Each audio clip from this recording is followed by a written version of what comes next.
ಶಿಲ್ಪ ನಿಮ್ಮ ಜೊತೆ ಮಾತಾಡ್ತಾ ಸೀದಾ ಒಳಗಡೆ ಬರಬೇಕು. ಹೇಳಿಲ್ವಲ್ಲ ಎಕ್ಸ್ಟ್ರಾ ಚಟ್ನಿ ಇಲ್ಲೇ ಸಾಕಷ್ಟು ಚಟ್ನಿ ಇದೆ, ಯಾಕೆ ಎಕ್ಸ್ಟ್ರಾ ಚಟ್ನಿ?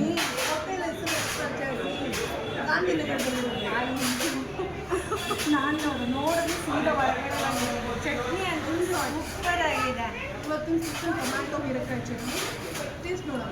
ಅದು ನೋಡಿದೆ, ನನಗೆ ಈ ಚಟ್ನಿ ಅಂತೂ ಸಖತ್ ಇಷ್ಟ ಆಯಿತು. ಹುಳಿಯಾಗಿ ಚೆನ್ನಾಗಿದೆ.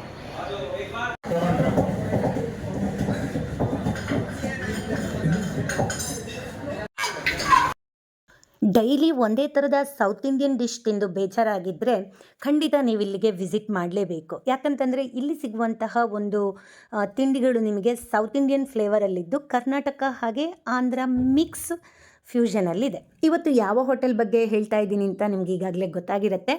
ಆದರೂ ವಿಡಿಯೋನ ಸ್ಕಿಪ್ ಮಾಡದೆ ನೋಡಿ, ಸಾಕಷ್ಟು ವಿಷಯಗಳಿವೆ ನಿಮ್ಮ ಜೊತೆ ಶೇರ್ ಮಾಡ್ಕೊಳ್ಳೋದಕ್ಕೆ. ಅದಕ್ಕೂ ಮೊದಲು ಹಾಯ್ ಫ್ರೆಂಡ್ಸ್, ಅನುಗ್ರಹ ಕಿಚನ್ಗೆ ಸ್ವಾಗತ. ನಾನು ನಿಮ್ಮ ಉಷಾವಿ ಭಟ್.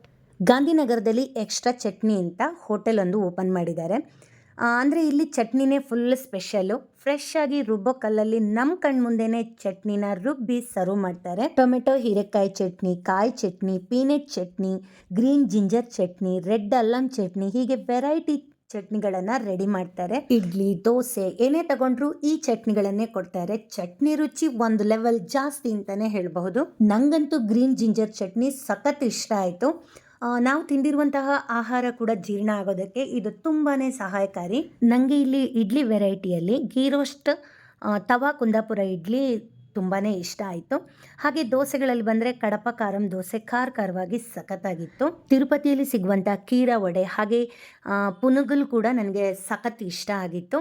ಹಾಗೆ ಎಕ್ಸ್ಟ್ರಾ ಬಿಸಿ ಕಾಫಿ ಜೊತೆ ಮಧುರೈ ಬನ್ ಬಟರ್ ಸಖತ್ ಕಾಂಬಿನೇಷನ್ ಅಂತಲೇ ಹೇಳ್ಬೋದು.